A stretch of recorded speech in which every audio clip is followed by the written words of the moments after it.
شروع اللہ کا نام لے کر جو بڑا مہربان نہایت رحم والا ہے۔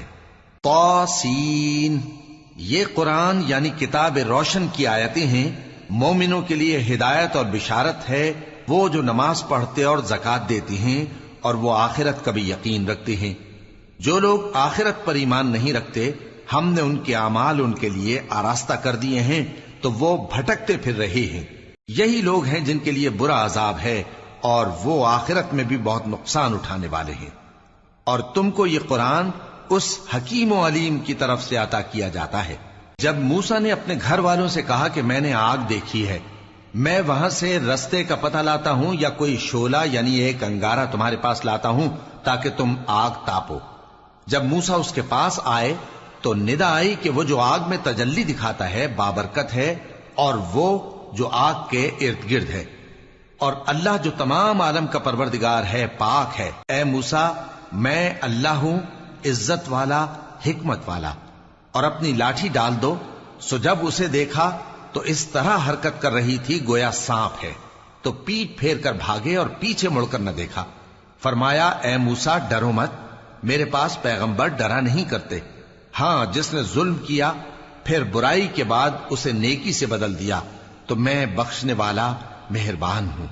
اور اپنا ہاتھ اپنے گریبان میں ڈالو، بے عیب سفید و روشن نکلے گا۔ ان 2 معجزوں کے ساتھ جو 9 معجزوں میں داخل ہیں فرعون اور اس کی قوم کے پاس جاؤ کہ وہ بدکردار لوگ ہیں۔ پھر جب ان کے پاس ہماری روشن نشانیاں پہنچیں تو کہنے لگے یہ کھلا جادو ہے، اور بے انصافی اور غرور سے ان کو ماننے سے انکار کیا، جبکہ ان کے دل ان کو مان چکے تھے۔ سو دیکھ لو کہ فساد کرنے والوں کا انجام کیسا ہوا۔ اور ہم نے داؤد اور سلیمان کو علم بخشا، اور انہوں نے کہا کہ اللہ کا شکر ہے جس نے ہمیں اپنے بہت سے مومن بندوں پر فضیلت دی۔ اور سلیمان داؤد کے قائم مقام ہوئے اور کہنے لگے کہ لوگوں، ہمیں اللہ کی طرف سے پرندوں کی بولی سکھائی گئی ہے اور ہر چیز عنایت فرمائی گئی ہے، بے شک یہ اس کا خاص فضل ہے۔ اور سلیمان کے لیے جنوں اور انسانوں اور پرندوں کے لشکر جمع کیے گئے اور پھر ان کی جماعتیں بنائی گئیں، یہاں تک کہ جب چیونٹیوں کے میدان میں پہنچے تو ایک چیونٹی نے کہا کہ چیونٹیوں، اپنے اپنے بلوں میں داخل ہو جاؤ، ایسا نہ ہو کہ سلیمان اور اس کے لشکر تم کو کچل ڈالیں اور ان کو خبر بھی نہ ہو۔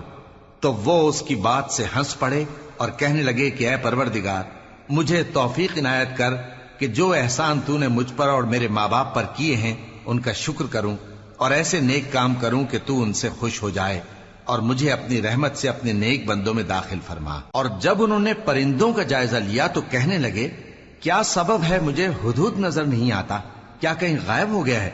میں اسے سخت سزا دوں گا یا ذبح کر ڈالوں گا یا میرے سامنے اپنی بے قصوری کی واضح دلیل پیش کرے۔ ابھی تھوڑی ہی دیر ہوئی تھی کہ ہدہد آ موجود ہوا اور کہنے لگا کہ مجھے ایک ایسی چیز معلوم ہوئی ہے جس کی آپ کو خبر نہیں، اور میں آپ کے پاس ملک سبا سے ایک یقینی خبر لے کر آیا ہوں۔ میں نے ایک عورت دیکھی کہ ان لوگوں پر حکومت کرتی ہے اور ہر چیز اسے میسر ہے، اور اس کا ایک شاندار تخت ہے۔ میں نے دیکھا کہ وہ اور اس کی قوم اللہ کو چھوڑ کر آفتاب کو سجدہ کرتے ہیں، اور شیطان نے ان کے اعمال انہیں آراستہ کر دکھائے ہیں اور ان کو رستے سے روک رکھا ہے، پس وہ رستے پر نہیں آتے، اور نہیں سمجھتے ہیں کہ اللہ کو جو آسمانوں اور زمین میں چھپی چیزوں کو ظاہر کر دیتا اور تمہارے پوشیدہ اور ظاہر اعمال کو جانتا ہے، کیوں سجدہ نہ کریں؟ اللہ کے سوا کوئی عبادت کے لائق نہیں، وہی عرش عظیم کا مالک ہے۔ سلیمان نے کہا اچھا، ہم دیکھیں گے تو نے سچ کہا ہے یا تو جھوٹا ہے۔ یہ میرا خط لے جا اور اسے ان کی طرف ڈال دے، پھر ان کے پاس سے ہٹ جانا اور دیکھنا کہ وہ کیا جواب دیتی ہیں۔ ملکہ نے کہا کہ دربار والو، مجھ تک ایک نامہ گرامی پہنچایا گیا ہے، وہ سلیمان کی طرف سے ہے، اور مضمون یہ ہے کہ شروع اللہ کا نام لے کر جو بڑا مہربان نہایت رحم والا ہے، بعد اس کے یہ کہ مجھ سے سرکشی نہ کرو اور مطیع و فرما بردار ہو کر میرے پاس چلے آؤ۔ خط سنا کر کہنے لگی کہ اے اہل دربار، میرے اس معاملے میں مجھے مشورہ دو، جب تک کہ تم حاضر نہ ہو اور صلاح نہ دو میں کسی کام کا فیصلہ نہیں کیا کرتی۔ وہ بولے کہ ہم بڑے زوراور اور سخت جنگجو ہیں، اور حکم آپ کے اختیار میں ہے، تو جو حکم دیجیے گا اس کے انجام پر نظر کر لیجئے گا۔ اس نے کہا کہ بادشاہ جب کسی شہر میں داخل ہوتے ہیں تو اس کو تباہ کر دیتے ہیں اور وہاں کے عزت والوں کو ذلیل کر دیا کرتے ہیں، اور اسی طرح یہ بھی کریں گے، اور میں ان کی طرف کچھ تحفہ بھیجتی ہوں اور دیکھتی ہوں کہ قاصد کیا جواب لاتے ہیں۔ پس جب قاصد سلیمان کے پاس پہنچا تو سلیمان نے کہا، کیا تم مجھے مال سے مدد دینا چاہتے ہو؟ سو جو کچھ اللہ نے مجھے عطا فرمایا ہے وہ اس سے کہیں بہتر ہے جو تمہیں دیا ہے۔ حقیقت یہ ہے کہ اپنے تحفے سے تم ہی خوش ہوتے ہوگے۔ ان کے پاس واپس جاؤ، اب ہم ان پر ایسے لشکر لے کر حملہ کریں گے جن کے مقابلے کی ان میں طاقت نہ ہوگی، اور ان کو وہاں سے بے عزت کر کے نکال دیں گے اور وہ ذلیل ہوں گے۔ سلیمان نے کہا کہ اے دربار والو، کوئی تم میں ایسا ہے کہ قبل اس کے کہ وہ لوگ فرما بردار ہو کر ہمارے پاس آئیں، ملکہ کا تخت میرے پاس لے آئے؟ جنات میں سے ایک قوی ہیکل جن نے کہا کہ قبل اس کے کہ آپ اپنی جگہ سے اٹھیں میں اس کو آپ کے پاس لا حاضر کرتا ہوں، اور مجھے اس پر قدرت بھی حاصل ہے اور امانت دار بھی ہوں۔ ایک شخص جس کو کتاب الہی کا علم تھا کہنے لگا کہ میں آپ کی آنکھ کے جھپکنے سے پہلے پہلے اسے آپ کے پاس حاضر کیے دیتا ہوں۔ جب سلیمان نے تخت کو اپنے پاس رکھا ہوا دیکھا تو کہا کہ یہ میرے پروردگار کا فضل ہے تاکہ مجھے آزمائے کہ میں شکر کرتا ہوں یا کفران نعمت کرتا ہوں، اور جو شکر کرتا ہے تو اپنے ہی فائدے کے لیے شکر کرتا ہے، اور جو ناشکری کرتا ہے تو میرا پروردگار بے نیاز ہے، کرم کرنے والا ہے۔ سلیمان نے کہا کہ ملکہ کے امتحان عقل کے لیے اس کے تخت کی صورت بدل دو، دیکھیں کہ وہ سوج رکھتی ہے یا ان لوگوں میں سے ہے جو سوج نہیں رکھتے۔ پھر جب وہ آ پہنچی تو پوچھا گیا کہ کیا آپ کا تخت بھی اسی طرح کا ہے؟ اس نے کہا کہ یہ تو گویا ہو بہو وہی ہے، اور ہم کو اس سے پہلے ہی سلیمان کی عظمت و شان کا علم ہو گیا تھا، اور ہم فرما بردار ہیں۔ اور وہ جو اللہ کے سوا دوسروں کی پرستش کرتی تھی، سلیمان نے اس کو اس سے منع کیا کہ وہ کافروں میں سے تھی۔ اس کے بعد اس سے کہا گیا کہ محل میں چلیے۔ جب اس نے اس کے فرش کو دیکھا تو اسے پانی کا حوض سمجھا اور کپڑا اٹھا کر اپنی پنڈلیاں کھول دی۔ سلیمان نے کہا، یہ ایسا محل ہے جس کے نیچے بھی شیشے جڑے ہوئے ہیں۔ وہ بول اٹھی کہ پروردگار، میں اپنے آپ پر ظلم کرتی رہی تھی، اور اب میں سلیمان کے ساتھ اللہ رب العالمین پر ایمان لاتی ہوں۔ اور ہم نے سمود کی طرف ان کے بھائی صالح کو بھیجا کہ اللہ کی عبادت کرو، تو وہ دو فریق ہو کر آپس میں جھگڑنے لگے۔ صالح نے کہا کہ اے قوم، تم بھلائی سے پہلے برائی کے لیے کیوں جلدی کرتے ہو، اور اللہ سے بخشش کیوں نہیں مانگتے تاکہ تم پر رحم کیا جائے؟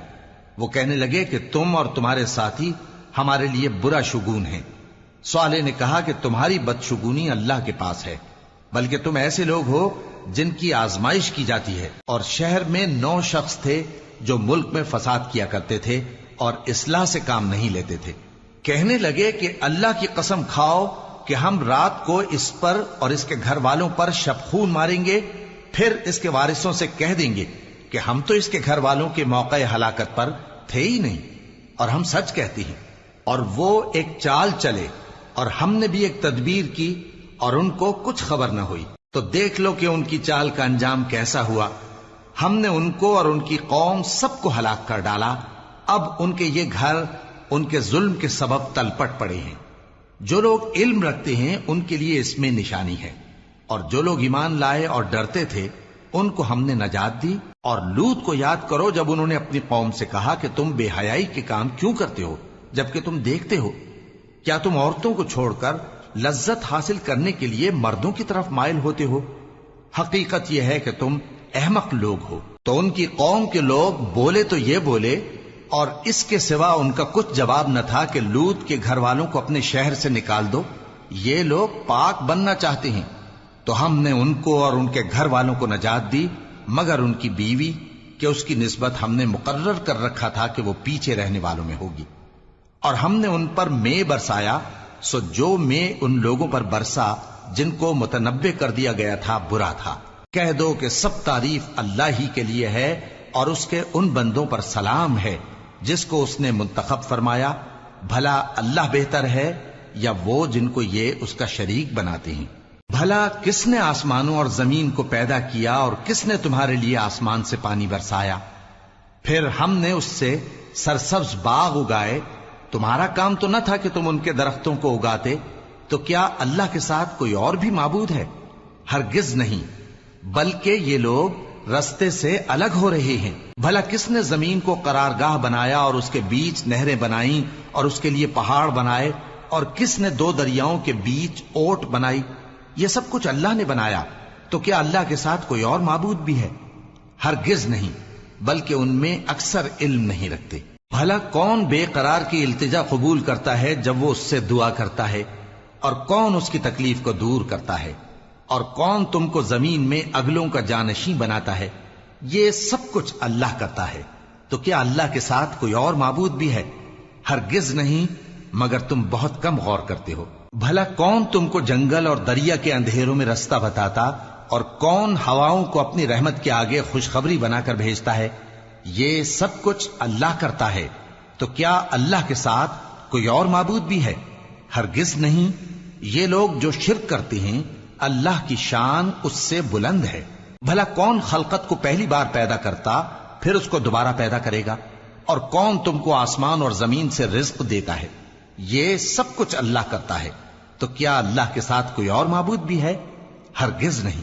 کہہ دو کہ مشرکو، اگر تم سچے ہو تو دلیل پیش کرو۔ کہہ دو کہ جو لوگ آسمانوں اور زمین میں ہیں اللہ کے سوا غیب کی باتیں نہیں جانتے، اور نہ یہ جانتے ہیں کہ کب زندہ کر کے اٹھائے جائیں گے، بلکہ آخرت کے بارے میں ان کا علم ختم ہو چکا ہے، بلکہ یہ اس کی طرف سے شک میں ہیں، بلکہ یہ اس سے اندھے ہو رہے ہیں۔ اور جو لوگ کافر ہیں کہتے ہیں کہ جب ہم اور ہمارے باپ دادا مٹی ہو جائیں گے تو کیا ہم پھر قبروں سے نکالے جائیں گے؟ یہ وعدہ ہم سے اور ہمارے باپ دادا سے پہلے سے ہوتا چلا آیا ہے، کہاں کا اٹھنا اور کیسی قیامت؟ یہ تو صرف پہلے لوگوں کی کہانیاں ہیں۔ کہہ دو کہ ملک میں چلو پھرو، پھر دیکھو کہ گناہگاروں کا انجام کیا ہوا ہے، اور ان کے حال پر غم نہ کرنا، اور نہ ان چالوں سے جو یہ کر رہے ہیں تنگ دل ہونا۔ اور کہتے ہیں کہ اگر تم سچے ہو تو یہ وعدہ کب پورا ہوگا؟ کہہ دو کہ جس عذاب کے لیے تم جلدی کر رہے ہو شاید اس میں سے کچھ تمہارے نزدیک آ پہنچا ہو، اور تمہارا پروردگار تو لوگوں پر فضل کرنے والا ہے، لیکن ان میں سے اکثر شکر نہیں کرتے۔ اور جو باتیں ان کے سینوں میں پوشیدہ ہوتی ہیں اور جو کام وہ ظاہر کرتے ہیں، تمہارا پروردگار ان سب کو جانتا ہے۔ اور آسمانوں اور زمین میں کوئی پوشیدہ چیز نہیں ہے مگر یہ کہ وہ ایک کتاب روشن میں لکھی ہوئی ہے۔ بے شک یہ قرآن بنی اسرائیل کے سامنے اکثر باتیں جن میں وہ اختلاف کرتے ہیں بیان کر دیتا ہے، اور بے شک یہ مومنوں کے لیے ہدایت اور رحمت ہے۔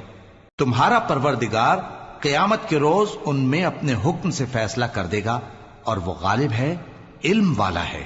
تو اللہ پر بھروسہ رکھو، تم تو صاف حق پر ہو۔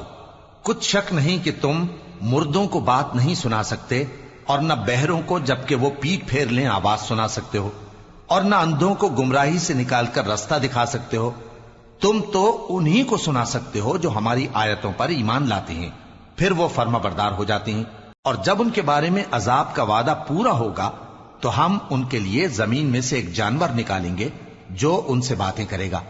یہ ہم اس لیے کریں گے کہ لوگ ہماری آیتوں پر ایمان نہیں لاتے تھے۔